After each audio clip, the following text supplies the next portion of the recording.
My name is Beston. I live in Cape Town. Also, I do delivery.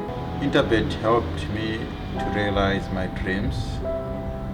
Now I have my own delivery vehicle and I'm able to do the removal in and around Cape Town.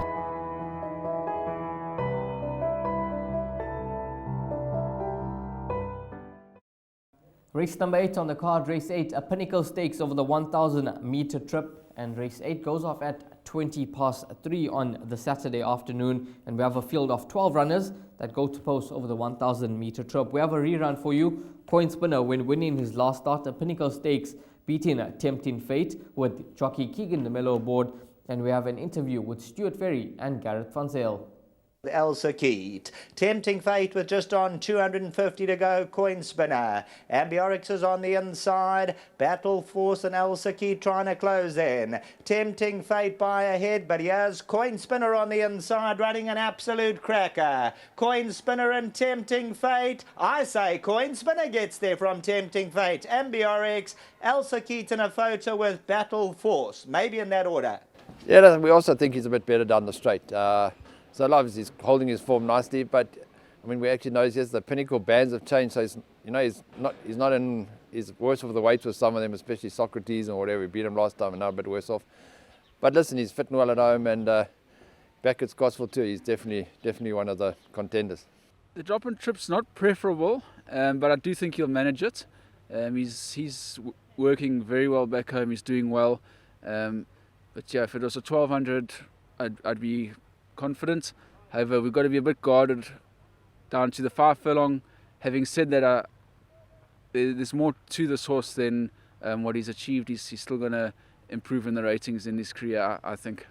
Yeah, slowly coming down the ratings, like you say. We try a few things. We put a compression mark just to try and make him a little less keen early on.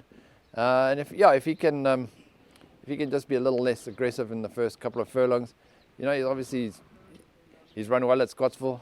So yeah, he's also quartet horse. Coin Spinner, 4-time winner from 7 starts with 1 second and a third, and jockey Keegan DeMello gets on extremely well with this individual. 4 rides for 3 wins and a third. Now Coin Spinner, there was a late plunge for this individual, 11-2 into 9-4 last time out.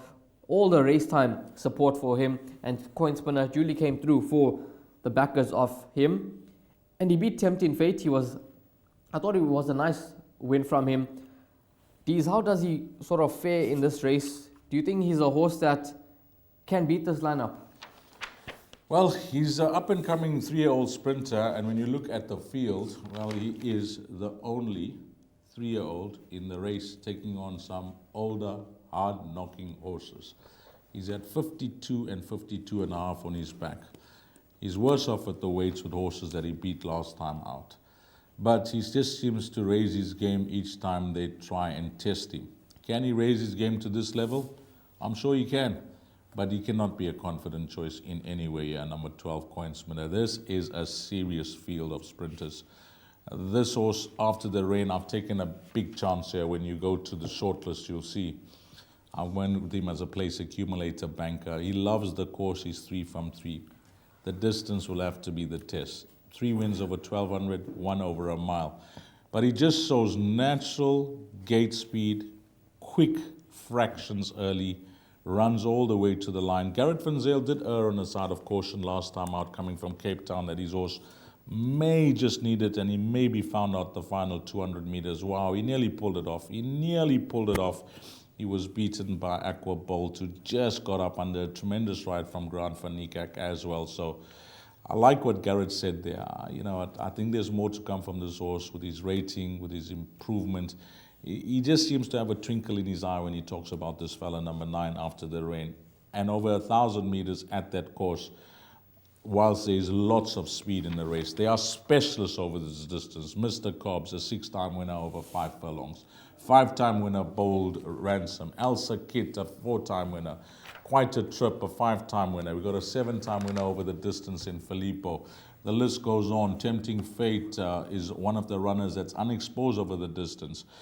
This horse, number 10, Shanty Man, look at him. Look at his record over 1,000 meters. Pray for Rain loves 1,000 meters as well. So there's some hard-knocking horses here. My selection cannot be a confident one. I'll use him more of a roving banker in quartets and trifectas, but I'm going to take a chance and bank him in the place accumulator. But the million-dollar question is how we going to play this pick six for the show. It certainly is a tricky race, and you taking a chance with After Rain. I was tempted to take a chance and bank a Socrates in my place accumulator, given how consistent he's been of late, and Richard Fourie gets aboard.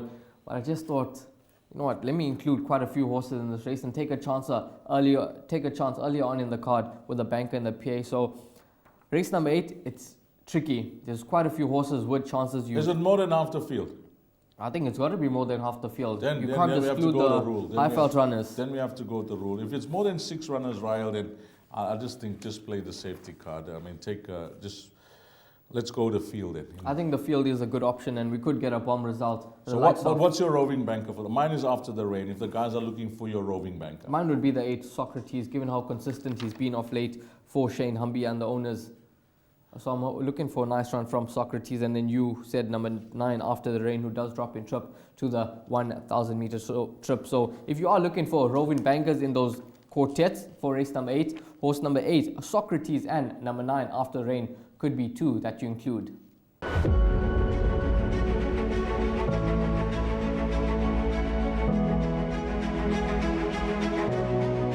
It's good fun. Days like these are great. You get the whole industry together. And to have, companies and corporations like Interbet and Cape Racing who are so generous with sort of time and energy into making a day like this possible is it's fantastic for everyone.